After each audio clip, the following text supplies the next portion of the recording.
Hello po sa inyong lahat. Welcome sa aking channel, lalong-lalo na sa mga bago. Hello po. Sa video ko ngayon guys ay i-share ko sa inyo kung paano i-track ang status ng ating national ID. So bali, pangalawang video ko na to guys tungkol sa pagtatrack ng national ID. So nagawan ko na to ng unang video noon at uulitin ko lang din ngayon kasi gusto ko ding malaman kung ano na nga ba yung status ng aking national ID kasi magto 2 years na guys, hindi pa rin dumarating yung aking national ID. Kaya itatry kong i-track ulit para malaman ko kung nasaan na nga ba banda. So pag sinabi nating track guys, ito yung aalamin natin yung status or kung nasaan na nga ba banda yung ating national ID. Kung nasa malayong lugar pa ba, kung i-deliver na, kung nasa malapit na lugar na, or nasa PhilPost na ng ating lugar. So, sa pamamagitan ng pag-track, malalaman natin kung saang banda. Para kahit paano, magkaroon man lang tayo ng idea na, andun na pala, malapit na yung mga ganon. So, of course, before tayo mag-track ng ating national ID, i-ready natin yung ating slip. Slip kasi, kakailanganin guys yung transaction number o yung tinatawag na tracking number. Ilalagay natin to doon sa kanilang website.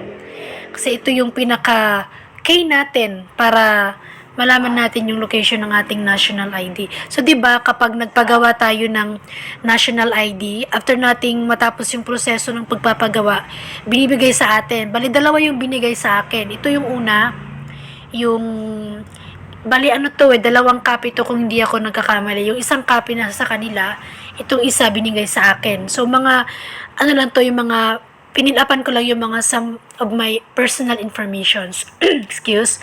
Then, ito yung isa, which is, andito na nga yung transaction number natin at yung ating name and place. So, mahalaga to guys kasi kung wala to 29 numbers yan yung transaction number. Kung wala yan, hindi nyo matatrack yung inyong national ID kasi kailangan ng transaction number. So, yon. So, kapag ready na, andyan yung inyong transaction slip, pwede kayong makapag-track. So, unang-una, punta tayo sa ating Google Chrome. Ayan. Then, dyan sa taas, gamit tayo ng brush para makita nyo. Dyan sa may search tab sa taas, itatype nyo dyan, click nyo lang yung plus para maka-add kayo ng another tab. Then dyan, sa may search tab, type nyo dyan, tracking.philpost.gov.ph. Ayan yung kanyang website. Then, kapag okay na, click nyo na yung okay. Then, ayang nasa unahan, yan na yon yung pinaka-website. Ito na yun siya. Ayan. Wait lang. Ayan na yun siya. So, pwedeng ito na lang yung i-click nyo. Then, click natin yan yung nasa unahan. Then, andito na tayo kaagad sa loob ng website ng PhilPost. So, dito sa may blank space, dyan natin ilalagay yung 30 tracking numbers. Pero yung sa akin guys, kinount ko 29 lang. Pero anyway, ganun same pa din naman yan. Baka merong iba 30. So, yung akin 29 lang, binilang ko. So, dyan yung itatype yung tracking number na andun sa slip na pinakita ko sa inyo kanina. Yan. So, dapat guys, wait lang. Dapat, back ko ng konti. Back lang natin ng konti, no? Then, kapag nandito na tayo, tulad nga ng sabi ko kanina, yan, naka-desktop site. Yung desktop site guys, dapat naka-check yan para lahat ng nasa screen makita nyo ng isahan. Kasi, kung hindi naka-check yung desktop site, 3/4 lang yung makikita nyo. Yung sa bandang airmail, kalahati lang siya. Kaya, i-check nyo yung desktop para lahat makita. Tulad nito, nakita lahat. Then, Diyan sa may space, diyan nyo na i-type yung tracking number or transaction number na nandun sa slip na binigay sa atin. So, dito guys, make sure na tama lahat ng numbers na itatype nyo kasi isang mali lang, baka sa iba na yon, ibang ano na yon, national ID. Lalo pat marami, sobrang dami ng numbers. I-check nyo muna ng mga 3 times bago nyo i-click yung track. Kapag okay na guys, pwede nyo nang i-click yung track. So, review muna. Then, kapag okay na, click nyo na yung track. Ano ko lang. Ito, click nyo na yung track kapag okay na. Then, wait lang natin. So, ito na nga guys. After ko i-click yung track, yung result na lumabas sa akin is ito. Not found. Ito yung aking tracking number, then yung status is not found. Hindi ko alam kung bakit ganyan yung status ng aking national ID. Nung una akong nag-track, ganyan din yung status, not found. Tama naman yung transaction number na nilagay ko. Yung iniisip ko na lang, baka hindi nila na-update yung kanilang system sa sobrang dami ng kumuha ng national ID, kaya lahat hindi na-update, kaya siguro not found yung aking status. Tapos, nakalagay dito sa taas, all, kasi isa lang naman yung tinrack kong national ID. Then, delivered 0, in transit 0, kasi wala pa naman, hindi pa naman dinideliver sa akin. Not found. So, ito nga yun, yung aking national ID. Pero, nakatatlong beses na ako guys pumunta sa PhilPost, na malapit na PhilPost dito sa aming lugar. Yung sinasabi lang sa akin ng mga employer doon na yung kartero daw namin is nagde-deliver hanggang ngayon. Magto 2 years na, this March hindi pa rin dumarating. So, ang pagkakaano ko, every barangay may certain na kartero na magde-deliver sa inyo. For example, sa Barangay Mangga, ibang kartero, sa Barangay Bayabas, ibang kartero naman para mas mabilis. So, yung 2 beses na yan guys, nung unang punta ko sabi, nagde-deliver daw yung aming kartero dun sa barangay namin. Then, ngayon na at katlong punta ko sa PhilPost, ganun din, nagde-deliver daw yung aming kartero. So, sabi doon, maghintay na lang talaga kasi yung hindi na sila yung nag-i-stock doon ng national ID dito sa amin. Kung meron ng hindi pa na-deliver na nandun sa kanila na national ID, yun ay hindi pa kayang ma-deliver kasi dahan-dahan lang yun nila, isa-isahin lang yun nila. Basta yung sa amin daw, yung barangay namin, sabi, dinideliver lang nila. Every time na may dumating na national ID, dinideliver nila kaagad. So, yung akin nito is, hintay-hintay na lang talaga na dumating. And then, dito sa barangay namin, barangay hall namin, itatry ko din na pumunta doon kapag makalugar ako. Baka yung mga national ID na hindi nila na-deliver sa may-ari, maybe kung may trabaho, syempre walang tao, di ba? So, baka doon na nila sa barangay hall iniiwan. So, di ako sure, pero tatry kong puntahan doon. So, ganun din kayo guys. Kapag pumunta na kayo sa PhilPost, tapos sabi, dinideliver or wala pa doon, pwede nyo itry sa inyong barangay hall.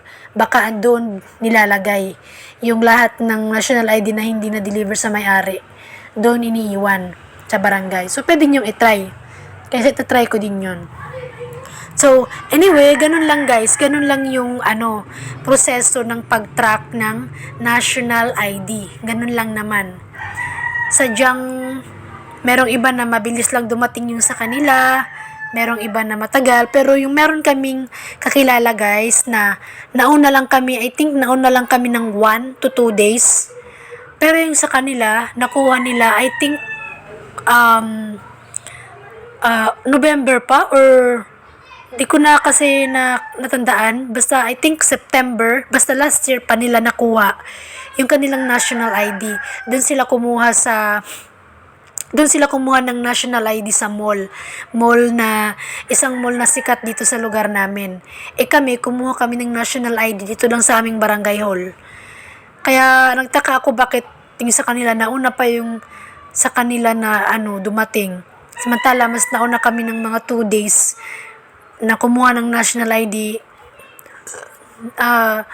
than sa kanila. Kaya, di ko basta yung akin na lang nito, hintayin ko na lang. So, ganun lang naman guys yung process ng pag-track ng national ID. So, kung hindi pa dumarating yung sa inyo, tinry nyo ng i-track, tapos walang nakalagay tulad nung sa akin, not found pa din, tapos tinry nyo na pumunta sa PhilPost, sabi, di-deliver na daw or hintay-hintay lang, tapos tinry nyo na din pumunta sa inyong barangay pero wala doon yung inyong national ID, ang magagawa nyo na lamang guys is that maghintay na lang talaga kayo. And then, kung may workman kayo or medyo busy kayo, palagi kayong umaalis ng bahay, pwede nyong kausapin yung may iwan sa bahay nyo or kung wala man, yung kapitbahay nyo na pwede mong mapagkatiwalaan na kung in case meron silang malaman na nagde-deliver or hinahanap siya at yun yung national ID, pwede nyong pakisuyuan na siya na lang kumuha yung inyong national ID. So, pwede nyo naman silang ma-email. Meron sila ditong email. Meron sila ditong express mail, ayan, yung kanilang express mail, i-screenshot na lang guys in case na gusto nyong mag-email sa kanila. Kung pwede kayong magtanong kung asan na banda yung inyong national ID kasi hindi nyo matrack, pwede. Ayan yung kanilang express mail, ems.cs@philpost.gov.ph. Ito naman yung kanilang airmail, ahmed.supportservices@philpost.gov.ph. Meron din silang telephone number 0282887678.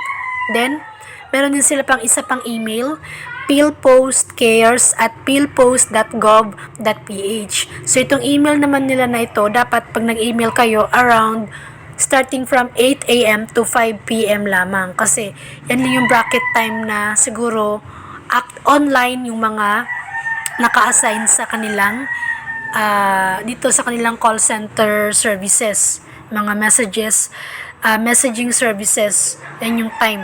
So, pwede nyo silang i-email dito or tawagan kung gusto nyong magtanong talaga, na curious na kayo kung saan banda. So, ito yung sample sa 2, dyan sa may 2, dyan nyo ilalagay yung kanilang mga email. So, kung gusto nyo lahat ng email nila, i-message nyo para isahang send na lang, ilagay nyo yung 3, tulad nito. Then, sa subject, lagyan nyo lang ng national ID para alam nila kaagad yung concern nyo is about national ID. Then, of course, yung unang i-message nyo, greetings muna din. Kayo na bahala kung ano yung gusto nyong i-message sa kanila. Ayan. So, ganun lang guys, kadali mag-track ng status ng ating national ID. So, may mga iba na hindi, walang result tulad nung sa akin, not found. So, iniisip ko na lang baka hindi nila na-update yung lahat ng status, yung system, kasi sobrang dami. So, yun na lang yung iniisip ko. Tsaka, hintayin ko na lang na dumating yung aking national ID. So, sana sa video ko ngayon guys ay nabigyan ko kayo ng idea tungkol dito at after nyo ito mapanood, sana alam nyo na kung paano mag-track ng national ID kasi madali lang naman. Ulitin ko yung kanyang website, tracking.philpost.gov.ph. After nyo i-type yan lahat, appear naman yung pinaka-website ng PhilPost, appear sa unahan, yun na lang yung i-click nyo. So, ayun lamang guys yung aking video sa ngayon. Pa-favor na lang po ako na sana po huwag niyong kalimutang i-like ang video na ito, mag-subscribe sa aking YouTube channel, at pakiclick na lang din po ng bell sa gilid para kapag meron akong bagong upload ng mga informative videos ay ma-update at ma-notify kayo. And always remember, this life is yours. Take the power to choose what you want to do and do it well. Take the power to control your own life. No one else can do it for you. Take the power to make your life happy. Ayun lamang po. Maraming salamat sa panonood. God bless!